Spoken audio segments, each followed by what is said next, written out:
ঠাকুর শ্রী শ্রী রামকৃষ্ণ পরমহংসদেব কেন বলতেন, যেমন ভাব তেমন লাভ?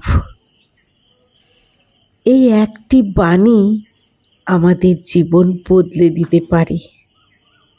আজ আমরা এই বাণীটি নিয়ে সুন্দর একটি ভিডিও শুনব।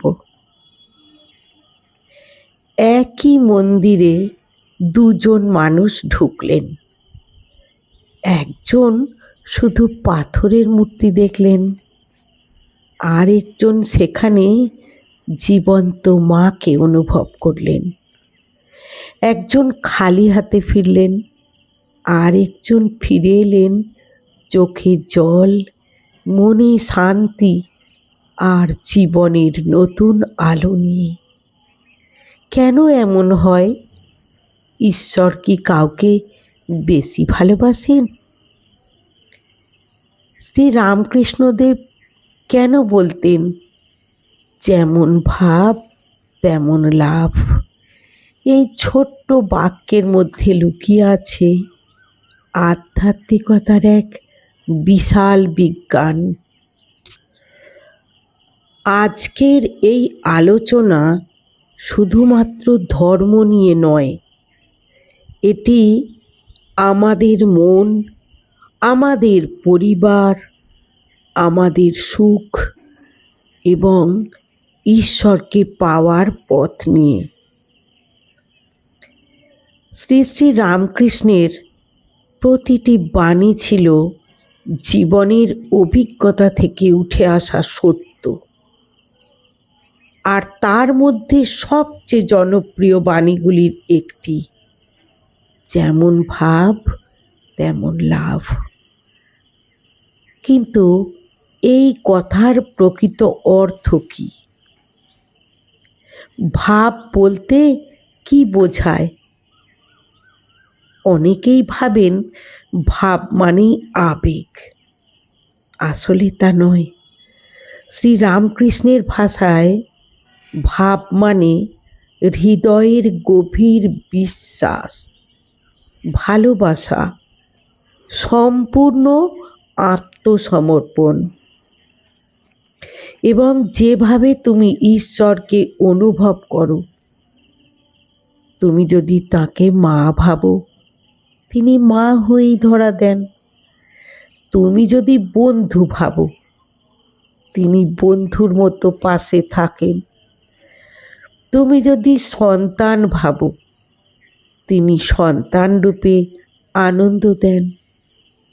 এই কারণেই তিনি বলতেন, যেমন ভাব তেমন লাভ। দক্ষিণেশ্বরে একদিন এক আশ্চর্য ঘটনা ঘটেছিল। আসুন আমরা শুনতে থাকি। একদিন এক ভক্ত প্রশ্ন করলেন, ঠাকুর, ঈশ্বরকে কিভাবে পাওয়া যায়? ঠাকুর বললেন, সরল বিশ্বাস চাই। তিনি সব সময় বলতেন, একটি ছোট শিশু যেমন তার মাকে নিঃশর্তভাবে ভালোবাসে, বিশ্বাস করে, ঠিক তেমন বিশ্বাস যদি ঈশ্বরের উপরে আসে, তবে তাকে পাওয়া অসম্ভব নয়। এখানেই ভাবের শুরু। বিশ্বাস ছাড়া ভাব আসে না। শ্রী শ্রী রামকৃষ্ণ পরমহংসদেব প্রায়ই বলতেন, হনুমান যদি ভাবতেন আমি দেহ, তাহলে বলতেন আমি রামের দাস। যদি ভাবতেন আমি আত্মা, তাহলে বলতেন আমি আর রাম এক। এই শিক্ষা আমাদের কি বলে? আমরা যেমন নিজেদের দেখি, তেমনি আমাদের জীবন গড়ে ওঠে। আমাদের নিজেদের মনের ভাবই আমাদের শরীরে এবং জীবনে ফুটে ওঠে। একজন শিক্ষক যদি ভাবেন ছাত্ররা কিছুই পারবে না, তাহলে ছাত্ররাও আত্মবিশ্বাস হারিয়ে ফেলবে। আবার একজন মা যদি সন্তানের মধ্যে সম্ভাবনা দেখেন, সেই সন্তান অনেক দূরে গিয়ে যাবে। এই জন্যই ভাব শুধু আধ্যাত্মিক নয়, জীবনের প্রতিটি ক্ষেত্রেই সত্য। ভাব ছাড়া আত্মবিশ্বাস আসে না। মনই সৃষ্টি করে অভিজ্ঞতা। ঠাকুর শ্রী শ্রী রামকৃষ্ণ পরমহংসদেব বলতেন, যে মানুষ সর্বদা দোষ দেখে সে দোষই দেখতে থাকে। যে মানুষ ঈশ্বরকে খোঁজে সে সর্বত্র ঈশ্বরেরই প্রকাশ দেখতে শুরু করে। তাই পৃথিবী বদলানোর আগে মন বদলাতে হয়। আর মা শিক্ষা দিয়েছেন, কারো দোষ দেখো না।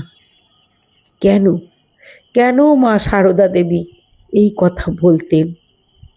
তার একটি কারণ, যে মন দোষে ভরে যায় সেখানে শান্তি থাকে না, কিন্তু যে মন ভালোবাসায় ভরে যায় সেই মনেই ঈশ্বর বাস করেন।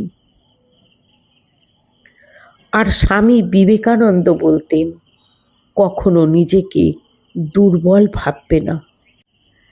তিনি সব সময় বলতেন, নিজেকে দুর্বল ভাবাই সবচেয়ে বড় পাপ। এই ভাবই তাকে বিশ্বজয়ী করেছিল। আজকের জীবনে এই বাণীর খুব প্রয়োজন। আজ আমরা সারাদিন কি ভাবি? ভয়, চিন্তা, হিংসা, অভাব। তাই সেই অনুভূতিগুলোই আমাদের সামনে বড় হয়ে ওঠে। যদি প্রতিদিন কিছু সময় কৃতজ্ঞতা, ভক্তি এবং ঈশ্বরের স্মরণে কাটাই, তাহলে মনও ধীরে ধীরে বদলাতে শুরু করবে। আসুন আমরা একটি গল্প শুনতে থাকি। এক বৃদ্ধা প্রতিদিন একটি ছোট্ট প্রদীপ জ্বালিয়ে বলতেন, মা, আমি কিছু জানি না, তুমি শুধু আমার পাশে থেকো। লোকেরা তাকে নিয়ে হাসত, কিন্তু সেই বৃদ্ধার মুখে ছিল অদ্ভুত প্রশান্তি। একদিন একজন জিজ্ঞাসা করলেন, আপনার এই আনন্দের রহস্য কি? বৃদ্ধা বললেন, আমি প্রদীপ জ্বালাই না, আমি আমার বিশ্বাস জ্বালাই। এই হলো যেমন ভাব তেমন লাভ।